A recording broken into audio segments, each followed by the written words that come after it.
March 28 మీ అందరిలాగా మేము కూడా ఈగర్లీ వెయిటింగ్ ఎప్పుడు రిలీజ్ అవుతుందా అని. ఇప్పుడు దాకా వదిలిన 3 సాంగ్స్ చూశారు మీరు.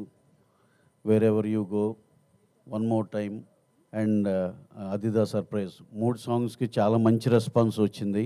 అలాగే టీజర్కి, దాంట్లో ఉన్న ఎంటర్టైన్మెంట్, యాక్షన్, ఎవ్రీథింగ్, ప్రతి ఎలిమెంట్కి చాలా మంచి రెస్పాన్స్ వచ్చింది. అలాగే ట్రైలర్ కట్ కూడా జరుగుతుంది, ఎక్స్ట్రాడినరీగా ఉంది. ఈ సినిమాలో entertainment, action, songs, photography, what not అన్ని ప్రతి ఎలిమెంట్, ప్రతి డిపార్ట్మెంట్ ఎక్స్ట్రాడినరీ వర్క్ చేశారు. ఈ సినిమాకి మాకైతే చూసి ఉన్న ఈ ఫార్మాట్లో, ఈ ఈ ఈ స్కేల్లో ఇంతకన్నా బెస్ట్ కమర్షియల్ సినిమా రాదేమో అనిపించింది. చాలా బాగుంది సినిమా. అలాగే Venky Kudumula he's very famous for that. అతను ఏ సైజులో అయినా మంచి కమర్షియల్ సినిమా, వెల్ ప్యాక్డ్ సినిమా ఇస్తాడు, దాంట్లో ఎప్పుడు మిస్ అవ్వడు. ఈ సినిమా కూడా అలాగే చేశాడు. హిలేరియస్ ఎంటర్టైన్మెంట్ ఉంది, మంచి యాక్షన్ ఉంది, మంచి సాంగ్స్ ఉన్నాయి, అంతా ఫోటోగ్రఫీ కానీ ఇది కానీ మంచి విజువల్స్ ఉన్నాయి. ఇంకా ఇంకా ఇంత మించి ప్యాక్డ్, అన్ని రకాల ఐటమ్స్తో ప్యాక్డ్ ఉన్న సినిమా. అలాగే ఐటమ్ సాంగ్ ఉంది, everything with a beautiful story ఉంది. ఏమి స్టోరీ మిస్ అయ్యేది ఊరినే ఇలాంటి ఐటెంలా కాకుండా అన్నీ కలిపి ఉన్న సినిమా రాబిన్హుడ్. డెఫినెట్గా ఈ సినిమా మంచి సక్సెస్ అవుద్దని అందరం గట్టిగా నమ్ముతున్నాం. అలాగే we're eagerly waiting for March 28 to come. అలాగే ఇంకోటి, ఈ సినిమాలో హీరో నితిన్ గారికి చాలా చాలా థ్యాంక్స్ చెప్పాలి. ఆల్మోస్ట్ లైక్ 1 year మేము 1.5 year కలిసి ట్రావెల్ అయ్యాం. ఆయన ఎన్ని రోజులు ఏం డేట్స్ అడిగినా సరే బ్రహ్మాండంగా అడ్జస్ట్ చేసి మాకు ఇచ్చారు. అందుకే ఇంత క్వాలిటీ సినిమా తీయగలిగాం. అలాగే హీరోయిన్ శ్రీలీల గారు, నేను ఇదివరకు చెప్పినట్టు ఇద్దరు బ్రహ్మాండమైన కాంబినేషన్, చాలా బాగున్నారు. అలాగే శ్రీలీల గారు కూడా పిచ్చ ఎనర్జెటిక్గా, సాంగ్స్ కానీ అన్నీ చాలా బాగా, వాళ్ళిద్దరిని చూస్తుంటే చాలా ముచ్చటగా ఉంటుంది. అలాగే తన పర్ఫార్మెన్స్ కానీ ఇది కానీ ఒక రిచ్ కిడ్గా చాలా చాలా బాగా చేశారు. అలాగే సాయి శ్రీరామ్ మా డిఓపి, ఆయన సార్ మీది స్పెషల్గా ఉంది సార్, భలేవాళ్ళు. సాయి శ్రీరామ్ డిఓపి బ్రహ్మాండం చేశాడు. కోటి editor, art director Avinash, art director Ram Kumar చాలా బాగా చేశారు.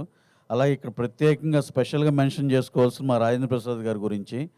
వెంకీ కథ చెప్తున్నప్పుడే సార్, ఆర్పి గారు సార్ ఇది అని చెప్తూ ఉంది. మైండ్లో రాజేంద్ర ప్రసాద్ గారిని ఊహించుకుని రాశాడు. ఇక రాస్తే ఇప్పుడు మామూలుగా ఏదో క్యారెక్టర్ రాసి తర్వాత ఆయన్ని తీసుకున్నాక అదొక రకంగా ఉంటుంది. అతను రాసేటప్పుడే సార్ మైండ్లో ఉన్నారు కాబట్టి బ్రహ్మాండంగా పండి హిలేరియస్ ఎంటర్టైన్మెంట్లో అసలుకి వెంకీకి రాజేంద్ర ప్రసాద్ గారికి ఉన్న టైమింగ్ బ్రహ్మాండంగా ఉంది. చాలా చాలా బాగా చేశారు సార్. ఈ సినిమా మాకు చేసినందుకు చాలా చాలా థ్యాంక్స్ అండి.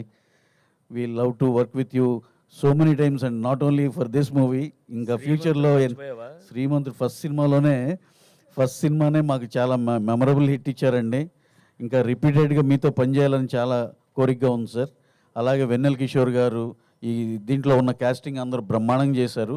వాళ్ళందరూ you will just on March 20th will be witnessing the comedy of Vennela Kishore garu. అందరూ ఇవన్నీ మీకు ఇంకా ఉన్న మిగతా ఆర్టిస్టులు కానీ, హీరో గారు కానీ అందరూ కూడా ఎంటర్టైన్మెంట్ ఎరగదీస్తారు. ఇవన్నీ మీరు మార్చ్ 28th విట్నెస్ చేస్తారు. Hope you will all love the film after watching the film on 28th. అలాగే మా డైరెక్టర్ వెంకీ గుడుమల, ఆయన గురించి ఒక స్పెషల్ మెన్షన్గా చెప్పాలండి. ఆయన చలో కానీ భీష్మ కానీ ఎంత పెద్ద సక్సెస్ అందరికీ తెలుసు. ఈ సినిమాని దానికన్నా మించి రెట్టింపు సక్సెస్ అవ్వాలని చాలా పట్టుదలగా, ఏ దానికి కాంప్రమైజ్ అవ్వకుండా నాకు ఇది కావాలంటే అది అది అది అది ఉండి తీరాల్సినదట్టే అంత, అంటే నేను ఆయన డిమాండ్ చేశారని నోట్లో వెళ్తుందేమో, అలా కాదు. అది ప్రతిదీ ప్రొవైడ్ చేసిన దానికి 100% న్యాయం చేశారు. సినిమా చూస్తే అసలు మేము చెప్పే బడ్జెట్లో అయిందా అన్న షాక్ ఉంటుంది, ఎంత ఎక్స్ట్రాడినరీ క్వాలిటీ వచ్చిందో. అలాగే he has done a fabulous job. ఇంకా rest of the cast and crew అందరికీ చాలా థ్యాంక్స్ అండి for working for this film. Thank you very much. అలాగే ఇక్కడ విచ్చేసిన మా విలేకరుల మిత్రులకి అందరికీ చాలా పర్సనల్గా థ్యాంక్స్ అండి. Thanks a lot. Thank you very much. Ravi గారు, యాక్చువల్లీ నేను ఇందాక పాటలకు సంబంధించిన క్వశ్చన్ అడిగాను, కానీ సినిమాకి సంబంధించిన రాబిన్హుడ్ అంటేనే దొంగతనానికి సంబంధించింది. మీరు కూడా ఎప్పుడైనా చిన్నప్పుడు కొంచెం పెద్దయ్యాక ఆ చిలిపి దొంగతనాలు ఏమన్నా చేసింది? నాకు నిజంగా ఫ్రాంక్గా చెప్పాలంటే చిన్నప్పుడు ఇంట్లో పొరపాటున డబ్బులు బయట ఉంటే అసలు దొరికే కాదు. ఇక మొత్తం ఇప్పటికి నేను ఫీల్ అయ్యేది ఏంటంటే, మా అబ్బాయి బయటికి వెళ్తే ఒక 1000 రూపీస్ తీసుకెళ్తే ఓ 300 ఖర్చు అయిన 700 అక్కడ పెడతాడు. అరే ఈ వయసులో నువ్వు మళ్ళీ రిటర్న్ చేస్తుంటే ఇంకేం బాగుపడతారా అనిపిస్తుంది. రిటర్న్ చేస్తే అనిపిస్తుంది సార్. అప్పటి నుంచి డబ్బు అంటే ప్రొడ్యూసర్ సార్, మీరు అప్పుడే డబ్బులు పట్టుకున్నారు సార్. స్పెషల్ తండ్రియా? డబ్బులు పట్టుకోలేదండి, డబ్బులు తస్కరించేవాళ్ళం. తస్కరించుట అన్నమాట.